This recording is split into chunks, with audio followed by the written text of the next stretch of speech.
कोसने की आदत। एक मेंढक एक तालाब के पास से गुजर रहा था, तभी उसे किसी की दर्द भरी आवाज सुनाई दी। उसने रुक के देखा तो दूसरा मेंढक उदास बैठा हुआ था। क्या हुआ, तुम इतने उदास क्यों हो? पहले मेंढक ने पूछा। देखते नहीं ये तालाब कितना गंदा है, यहाँ जिंदगी कितनी कठिन है। दूसरे मेंढक ने बोलना शुरू किया। पहले यहाँ इतने सारे कीड़े मकोड़े हुआ करते थे, पर अब मुश्किल से ही कुछ खाने को मिल पाता है। अब तो भूखों मरने की नौबत आ गई है। पहला मेंढक बोला, मैं करीब के ही एक तालाब में रहता हूँ। वो साफ है और वहाँ बहुत सारे कीड़े मकोड़े भी मौजूद हैं। आओ तुम भी वहीं चलो। काश यहाँ पर ही खूब सारे कीड़े होते तो मुझे हिलना नहीं पड़ता, दूसरा मेंढक मायूस होते हुए बोला। पहले ने समझाया, लेकिन अगर तुम वहाँ चलते हो तो तुम पेट भर के कीड़े खा सकते हो। काश मेरी जीभ इतनी लंबी होती कि मैं यहीं बैठे बैठे दूर दूर तक के कीड़े पकड़ पाता और मुझे यहाँ से हिलना नहीं पड़ता, दूसरा हताश होते हुए बोला।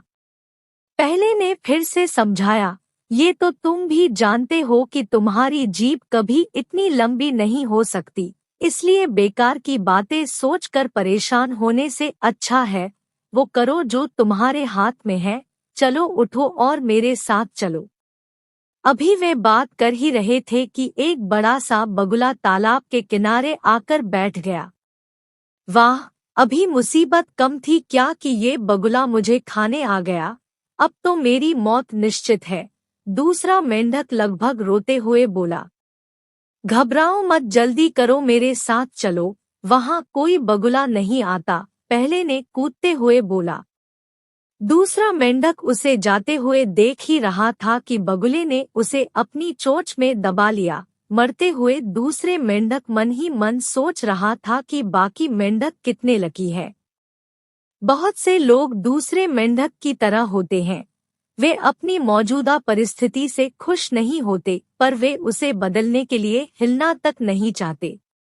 वे अपनी नौकरी, अपने व्यापार, अपने माहौल, हर किसी चीज के बारे में शिकायत करते हैं, कमियां निकालते हैं, पर उसे बदलने का कोई प्रयास नहीं करते। और हैरानी की बात यह है कि वे खुद भी जानते हैं कि ये चीजें उनके जीवन को कैसे बदल सकती है, पर वे कोई प्रयास नहीं करते और एक दिन बस ऐसे ही सस्ते में दुनिया से चले जाते हैं, मेंढक की तरह टर टर करते हुए।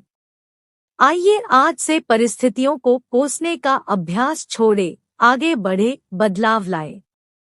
जो प्राप्त है पर्याप्त है, जिसका मन मस्त है उसके पास समस्त है।